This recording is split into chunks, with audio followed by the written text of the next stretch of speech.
man alcoholic. Sobriety date's January 20th, 2011. It's 13 years. I'll do the quick math for you. And my home group's A Vision for You. We meet Tuesday nights, 7 p.m. in Fayetteville, North Carolina. And we'd love to have you come visit. A few of you have already been there. It's good to see some familiar faces, and thanks for those who came. And those y'all hadn't met yet, it's good to have you here. Good to be here. Thanks to Tammy for bearing I-95 North with me. I mean, that's a spiritual experience in itself. So we made it, so we're good. A lot of Jersey barriers and trucks. So yeah, so far so good. So yeah, it's good to be here tonight. I hope every time I speak, it's always like, oh, I hope the newcomer hears something. And I do. It's always, good if there's a newcomer, and we'll do some identification, and I'll try to get sober pretty quick. But, there's a lot of untreated alcoholism in the rooms AA and whatever, wherever anybody is at their journey in this room, or if they're family members, and it's an open meeting. I think it's great for family members to hear people's stories as well. That hopefully I can express the freedom that Alcoholics Anonymous has given me.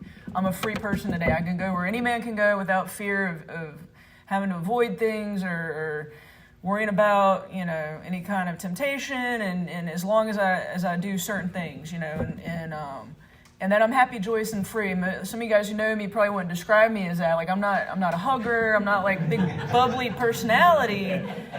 But when I lay my head down at night, I'm at peace. And I have a happy, joyous, and free heart, and that's just my personality. A lot of people probably describe me as prickly and spicy, but I promise you, I've got very, very happy, joyous, and free, and that's really what the gift of Alcoholics Anonymous is, and that no matter what my present circumstances, that I can live by that, and that's what Alcoholics Anonymous has given me. So I hope that's the message I can convey today. With that being said, I know that. Expressing the hopeless condition of mind and body is super important. So I will identify and hopefully don't give you too much of a biography. Literally my family is a textbook, everything I needed in childhood, security, love, everything you could need I had. Loving mother, father, little brother, military family. We were in church every Sunday. I had a very positive relationship with God growing up. I can't say I had a negative experience. Went to church camp, youth group, very fond memories of a loving God in my life as a child growing up. And, I had every opportunity to succeed in life. And for whatever reason, I turned out to be alcoholic. And that's fine. And I really know why. It's because I was born restless, irritable, and discontented. I was born with a spiritual malady. And that was evident very early on before I ever took a drink. I moved a few times, in adulthood and in sobriety, and I was at my parents' house getting some old stuff together, and there was some old keepsakes that they had, and there was a note to the Tooth Fairy where I was bargaining for $1 instead of 25 cents. And also there was another note where I had ran away, and I said, "Oh, dear Mom and Dad, I'm running away to the park," which is probably like right around the corner. And I got my homework with me, and I got my bus tickets and my lunch tickets, and I'll be home for dinner. But I'm running away, and this is just this type A, headstrong kid, and I hadn't even taken a drink yet. So I was restless, irritable, discontented. Nothing was right. Everything was fine, but just internally, I was trying to change my surroundings to fit Amanda. I was self-centered to the extreme as a youngster. So we moved around a lot, being in the military. I mean, I've moved probably like 16 times. Ended up in Fayetteville, North Carolina, and probably, I guess most people say the ripe old age of 13. I'll go with that. Whatever. I might have been younger or older, but somewhere around there, I took my first drink, and there was alcohol in the house. It wasn't abused. It was served socially. Dad was an Army guy, so he drank, some beers at night, whatever. But it was a box wine, and I heard if you ask like a non-alcoholic about their first drink, it's pretty uneventful. But for an alcoholic, they can tell you exactly to the T what they had and where they were, and mine's no different. So yeah, it was a box wine, and just out of curiosity, I drank some of it, and I didn't black out, I didn't throw up, I didn't drink the entire thing, like that phenomenon of craving didn't hit. It just, what happened though was that mental obsession instantly was engaged, and that drink, it created an effect, and I chased that effect and the rest of my life, and what that looked like was I didn't become a daily drinker, right? I'm in like 7th grade. I can't go to the store and buy alcohol, but what I can do is anytime I'm left home alone is sneak out of my parents' stash again. So the next time, it might have been a month, it might have been a couple months, but as soon as I was left home alone, I snuck it again. Or I was at my friend's house and I would talk them into sneaking. And then that escalated. And as I got older, alcohol became more accessible, whether it was older siblings or fake IDs or knowing which corner store to go to that they'd sell it to you. And growing up, it was very obvious and expressed to me, you're going to college, you're taking you're academically gifted, good in school, played sports, was athletically inclined, in marching band, musically inclined, youth group, basketball, Girl Scouts, you name it. I was thrown into it, and the older I got, the more important alcohol became, and my world just got really small. And the youth group friends, the neighborhood friends, and these positive friends and influences I had in my life just, became non-important, and alcohol became paramount. And my world just got real small, and I quit hanging out with them. And on into high school, another thing that I discovered through these steps and self-examination is that a lot of this was ego-feeding proposition. Not only was there the phenomenon of craving with the alcohol, but that my ego was highly involved. And what that looked like was 2 weeks before my 16th birthday, I got caught with weed on school property, and I got expelled, and I caught the first of many criminal charges. Now, you're going to hear a lot about criminal charges in my story. That doesn't make me an alcoholic. If you don't have any, congratulations, you probably just didn't get caught. But I was really bad at getting caught. I got caught a lot. And so I've got a pretty significant criminal record, and you're going to hear a little bit about that. But if you're new and you want to compare yourself out the door, you can use that as a reason. I don't have a criminal charge, so I must not be an alcoholic. But that's not why I'm an alcoholic. It's part of my story. So anyway, I caught juvenile charges. I get expelled, and I get sent to the bad kids school in Fayetteville, and it was just like this paradise for me, really. It was a bunch of other alcoholics and juvenile delinquents, but what it was, and this kind of also happened as well, so I was living on the military post, and my dad was a pretty high-ranking Army officer, and we lived on post with all the command and general's kids and all the other high-ranking officers, and we'd be running around on the Officers Club golf course, and they had beer machines, and we'd get caught out there drinking, and the MPs would come along and look at our IDs and just turn the other way. They're not going to mess with us. And so I got this feeling of entitlement really early on, like I did. I thought I could get away with things. And same thing at this bad kids school. I was taking foreign languages. They didn't offer that at the delinquent school. And so for that semester, I just got A's. All the AP classes I was taking, they just gave me A's for the semester. So I'm like, I'm in trouble, but I'm getting A's. Cool. I get away with whatever. And I just had such a privileged attitude of I'm just gonna outsmart everybody, and I'm the queen bee, and just totally ego feeding. And I got back into the regular high school, and now I'm the life of the party. I've got new connections, and I know the stores I could buy the alcohol, and I'm getting invited to the parties, and it's making me feel good because now I'm got friends, and it just all really fed into the whole persona. Of course, the drinking was fun too, but it was very much a feeling of being included and ego, and that kind of carried on as well into some other parts of my story.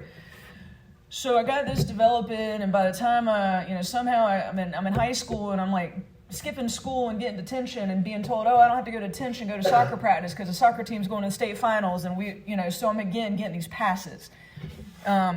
Somehow I ended up getting into college, I don't know how, and I went off to college, and it's a different story. Went from being a big fish in a little pond, and now I'm a little fish in a big pond. I'm at this huge state university. Nobody cares who I am. I'm just a number, huge school, and I'm thinking I can behave the same. I don't have to go to class, so I'll get a pass, and meanwhile, I'm on drink and hang out with the football players and smoke blunts and listen to Wu-Tang Clan and play video games in the dorms and totally not thinking I could do what they do and make good grades and really quickly I flunk out and the perplexing thing is that I would have told you it was my decision. I would have told you that I decided not to go to school. When the reality was, no, I was academically ineligible because you actually have to go to class and do stuff, and they require you to have a certain GPA to keep going. And probably by my first semester of my sophomore year, I'd accumulated a few credits, but it didn't. The GPA and the credits didn't equal out to being academically eligible. And another part of this ego-feeding proposition.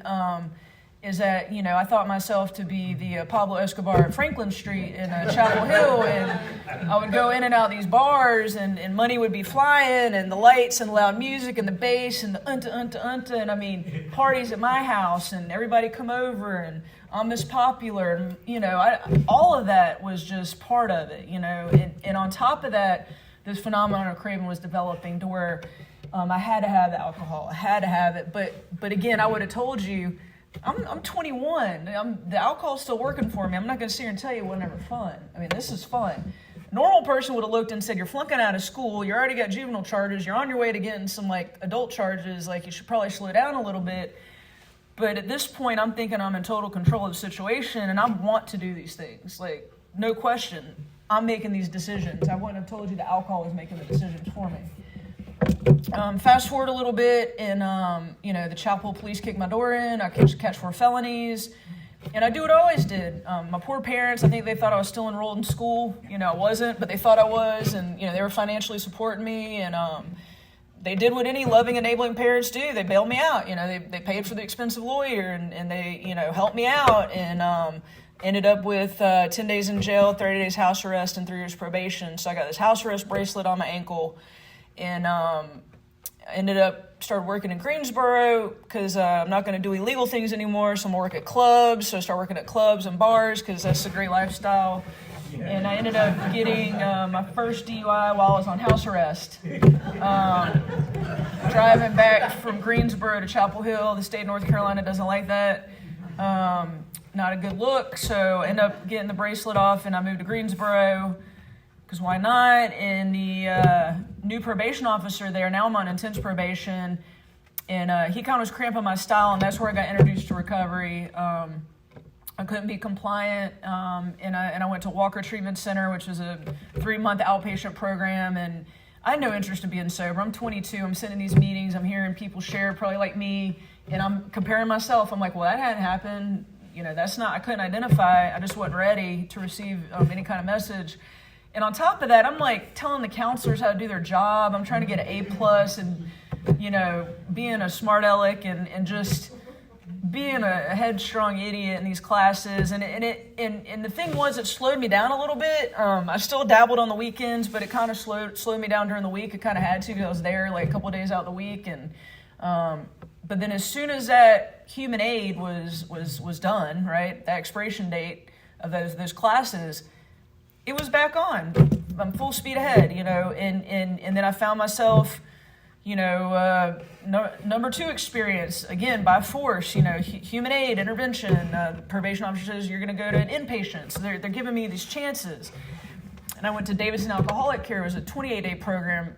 Back then, I was at 28 days. Now it's 30. It's kind of weird, and it was a good program. It was back when it was just VHS. We couldn't watch any shows. They had three tapes. They had Father Bill, Bill W.'s biography, and Sandra Bullock's 28 Days. And they were all VHS, and that's all we could watch. And it's not a bad it's good though, because now they'll put anything on the TV. But yeah, so and you could smoke cigarettes in there, and it was cool. And they took us to AA meetings, and I was really just there because the probation officer told me I had to be. Day 29, my friend picked me up and back off, and so in August I'm back in court, and me being the hot shot I am, paid for a lawyer. Now mind you, I caught more charges at some point. I think I had another DUI, and I was telling somebody this the other day, and I just can't believe this. It's I was in Alamance County, and parents bailed me out, and they had to come get the car. And I told him we were at an exit, and I just laugh at this now because it was like I was so serious. I said, guys, I got to tell you something. There's a chance I'm going to get my sentence activated. I'm going to go to prison. I said, but if you guys fly me to Europe for 7 years, I don't have to go because the felony will disappear. And I mean, I was dead serious. And this seemed like a logical solution. And just looking back, I just got to laugh at that. My poor parents, like, what? They had just bailed me out, and I'm telling them to send me to Europe so I could flee from these felonies that I'm facing. Anyway. So I'm in court, and I see the probation officer and the lawyer shaking hands, and I'm like, all right, I'm feeling good about this. And, the judge slammed that gavel down and said, sentence activated. And that next day, I was at 1034 Bragg Street at NCCIW in a maximum security facility, serving that time on those 4 felonies I caught on year 3 of probation. Because I was powerless over alcohol, and I thought that, I was smarter than the state of North Carolina and smarter than my probation officer, and, the alcohol was working for me. And, I wish I could tell you that experience scared me straight and consequences were sufficient and all that. Now, luckily, there was AA behind the walls, and towards the end of my sentence, I went to a few meetings, and the thing is, I maxed out my sentence. Like, I acted up in prison. I got written up. I stayed in segregation. I got put in single cell. I maxed out my sentence. I didn't even act right in prison, like stone cold sober, right? Like, obviously, spiritually maladjusted to life, full flight from reality. Like, there's a lot of stuff wrong in that situation. Like, it wasn't that fun. You just got to act right, and you, like, can get out, like, at the minimum part of your sentence. And I maxed out, So I worked through step 3 with a sponsor in prison, and I get out at 9 a.m., and at noon I'm at 604 German Street at Central Group in downtown Fayetteville. I'm feeling pretty good about myself. I'm living back with my parents, age 24. I turned 24 in prison. I was real good at going to that meeting, and I showed up at that meeting every day, sat in that chair every day, and that's all I did. And that lasted about 70 days. Met somebody in the meeting and said, hey, you'll do. And we just went to New York City together and lived up there for about 1.5 years and did the same stuff up there. It was just more expensive. It was kind of a dumb move, to be honest. And then come back to Fayetteville and just 8 more years of incomprehensible demoralization. I caught more criminal charges. I didn't end up back in prison. I did end up on probation again. I did end up spending some time in Cumberland County Jail. Totally powerless over alcohol. And what happened was I was really a club and a party girl. And then as my alcoholism progressed, I became a unwelcome hanger-oner, and I'd be the sordid spots off Murchison Road in Fayetteville. I don't know if any of y'all know about Fayetteville. This is like the hood, and I'm hanging out at trap houses, answering the door, thinking this is cool, getting guns shoved in my face, and like, cause I went to prison with all these women, and they call me white chocolate, and they know who I am. And, and I'm thinking this is cool. This is that ego-feeding proposition that's trapped me this entire time, this false sense of this is a cool thing. I couldn't differentiate the true from the false, right? And then I started getting put out of there, and that was bad when you get put out of those places. And I found myself just alone in a bathroom in an apartment that my parents paid for because they didn't want their daughter homeless. I was unemployable, in a completely hopeless condition of mind and body. And I'm grateful for every amount of alcohol and every bad experience I went through to get me to that point, because I wouldn't have gotten sober if not. I just wouldn't have, because I could have lived like that a few more years. I came resigned to the fact that this is just going to be life. I'm not allowed at my parents' house because everything must go to sale. Every time I went in there, the purse got hit upstairs, and the lawnmower would go missing, the golf clubs would go missing. Every time I called them, I took them hostage and harassed them into giving me money, and just, very unpleasant situation. And they loved me, but they kind of, they didn't want me homeless, but that was about it. I wasn't really welcome at their house. So anyway, I was alone. I was paranoid. My hygiene was poor. I was living very animalistic. Wasn't eating. Nights and days were all flip-flop. And I spent a lot of time in my bathroom. And I look back, and I think it's because I was ashamed. And I had a roommate, and I thought I was hiding my behavior from the roommate. And I probably wasn't. But the bathroom, for some reason, was a comfortable spot. For a lone wolf, right? I became disgustingly and dangerously antisocial. I think that's probably, out of the big book, the most line that resonated with me at my hopelessness was disgustingly and dangerously antisocial, and that's where I was. And I'm not going to say I came into the rooms of Alcoholics Anonymous, because I didn't.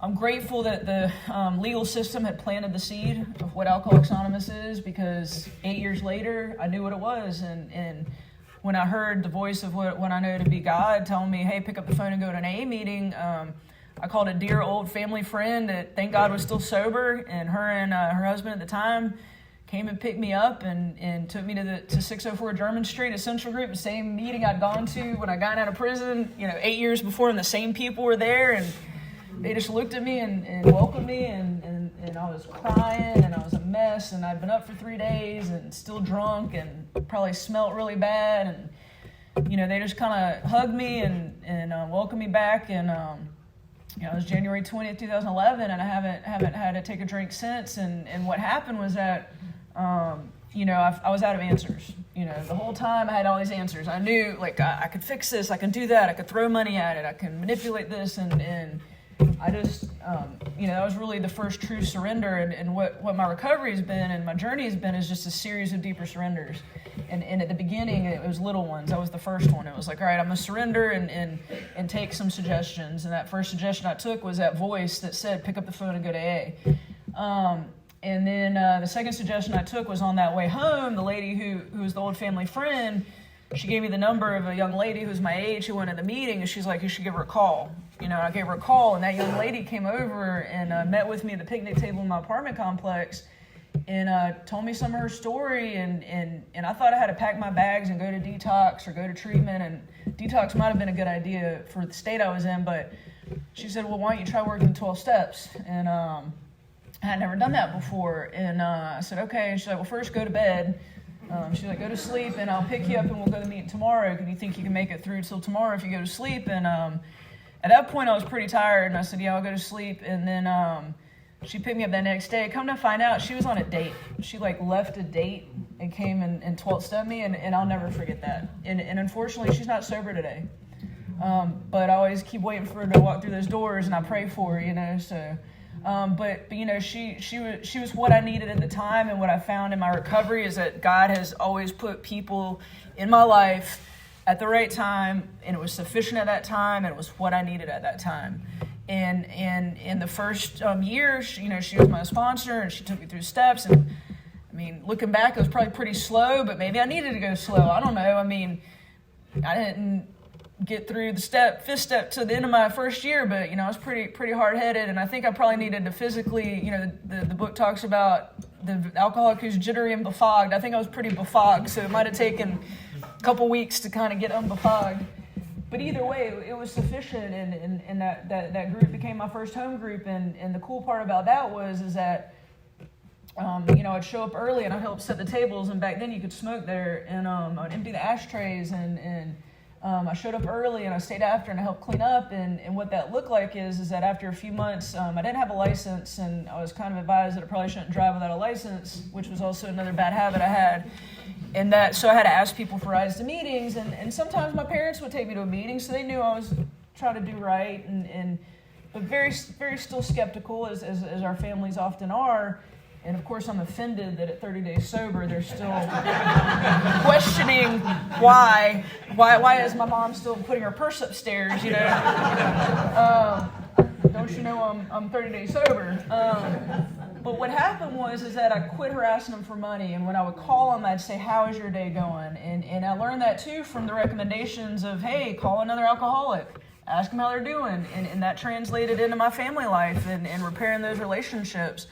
And then eventually it was like, hey, why don't you come over for dinner? And I'd come over for dinner, and I would help set the table, and just like, I was taught in home group to help set up, and I was present during the conversations at dinner, and then I would stay after dinner, and I'd help clean up the table, and little by slowly, my family sees that I'm actually changing. It wasn't what was coming out of my mouth, It was the actions, and I don't know when it was. I don't know, 4 or 5 months sober probably. But I remember sitting on the couch and looking over, and my mom had left her purse downstairs, and it wasn't anything. I don't even think I'd made amends yet. It was just through these actions that you guys have taught me that these relationships got repaired, and so on through my journey, I've had a lot of other sponsors. I had an amazing sponsor year 2 through 6. I remember towards the end of that first year, I'd put my hands on my roommate. Like, I wasn't that sober. Like, I'd gone through the book, and my book was all highlighted, and, you know, thought I was like pretty intelligent, quoting the big book at meetings. And I remember when I asked this woman to sponsor me, when we first met, I was honest with her. I said, hey, you should probably know I just kind of put my hands on my roommate, you know, at a year sober. It's not a good look. Not really. And she looked at my big book and said, well, this looks real impressive sitting next to a newcomer. She's like, but you don't know how to apply it to your life. And for the next few years, that was the journey that I had with her, is growing up, you know, being able to have these spiritual principles applied in my life, and going through the rest of the steps and the amends journey. And, you know, I remember meeting and talking about making amends with my brother, and I didn't think I'd caused him any harm. And she pointed out, well, you don't think that when you were in prison, he was a freshman at NC State, and your friends from Fayetteville say, hey, how's Amanda doing? You think he pointed to the prison and said, she's in prison? No, he lied. He was embarrassed. And I was able to see the harm I caused people. It wasn't the lawnmowers and the gas and the cash. It was the joy. It was the peace of mind. It was the sleepless nights. It was the lying. When they say, how's Amanda doing? It's the lying and saying, oh, she's in Greensboro, working somewhere. You know, they made up something, I'm sure, because I wasn't working anywhere. But, you know, that's the harm I'd done. I was able to see these things and take the show on the road. That's what she would say. Take the show on the road.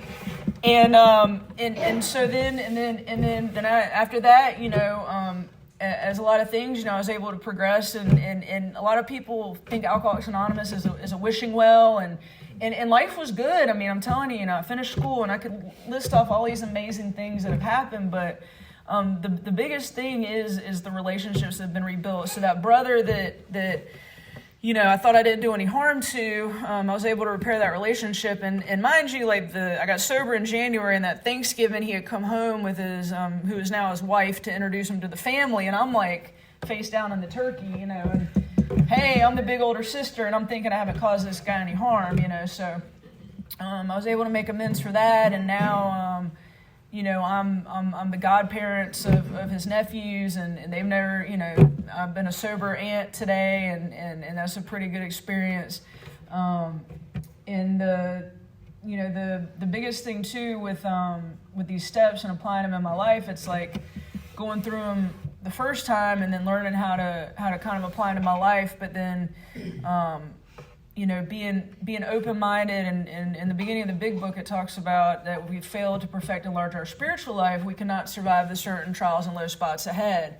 And that's kind of, you know, the journey of growth and spiritual growth has been that. Like I said, these series of deeper surrenders. The first time I'd gone over steps 4 and 5, you know, I went step 5, I did it with the first sponsor, and I've done a few of them, but the first one I did with my first sponsor, and you know, that part where it says go be quiet for an hour, and it was around Christmas time, and I'm thinking I'm going to be, you know, real spiritual and have this burning bush moment with the angels coming out, and I went to downtown Fayetteville, and the church bells are playing Silent Night, and I sat for an hour, and like nothing happened, and I'm like, well, you know, I was thinking some immediate was going to happen. Well, what did happen is what the book talks about, that our fears fell from us, and that I could walk with confidence and look the world in the eye. I felt a part of the human race again. And what that looked like is, like, at that point, I think I was maybe starting to work again or doing an internship or something that required me to kind of be a part of the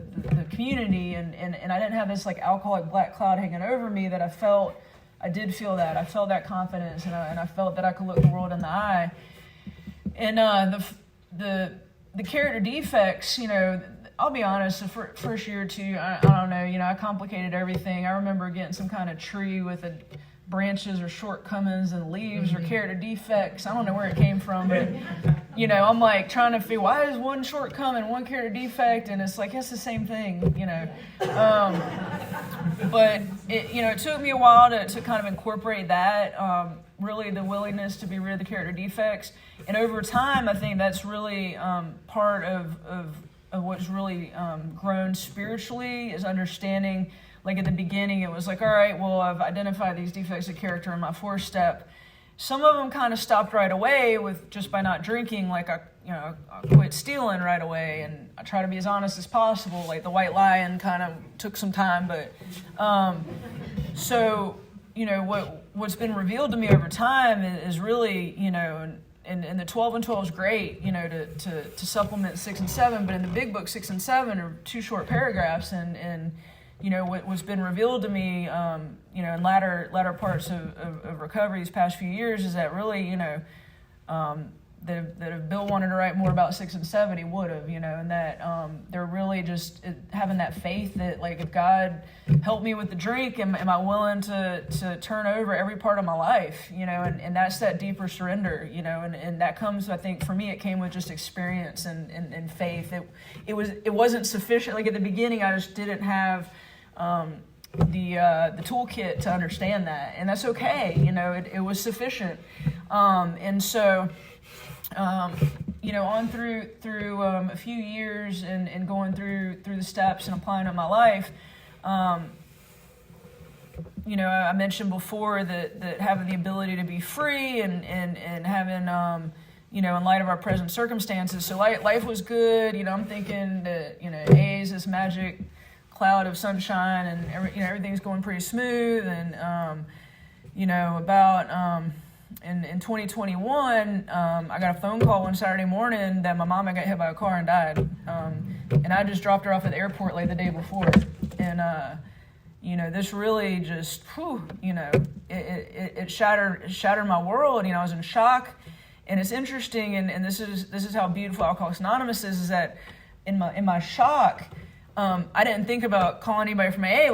Like I'm at home with my aunt, my dad and my mom are out of town. So my dad's out of town calling me and telling me this, and my aunt's staying with my parents. And so I'm like looking, I open the front door and I'm looking at which neighbors are home because my parents had a really tight community on the street. Anyway, AA called me. I didn't have to call AA, and it was random because if I had told you that in this moment, the worst moment of my life to this date, that this person in AA would be the person who would have called me, I never would have picked this person. And they called me. It was we had opened a District 51 bookstore, and we were in the middle of getting this bookstore going and off the ground. And they had called me to ask me a question about the bookstore. They had no idea what had just happened. It was literally an hour before I got this phone call, and I just started going, this just happened, and then. Without anything, within 24 hours, I had old sponsees at my house, former sponsors at my house, current sponsors at my house. People just came out the woodwork and just loved me, and that's God. It wasn't me. It was because I was active in Alcoholics Anonymous. I didn't have to go to AA. AA was just there because I was so active in it. I didn't have to reach out. God just put people in my life. People that lived out of town, people that lived out of state were calling and just giving me little nuggets, and in the worst times, I was actually the rock that my family depended on. I'm the one making the arrangements. I'm the one handling things, and thank God that I was sober and the thought to drink never came, and I think that in these situations, what I've heard anyway is that people either grow closer to God or further away from God. And I promise you that if I could just say a lot of people prayed me into the room to Alcoholics Anonymous, but if one person prayed me in the room, it was Mom.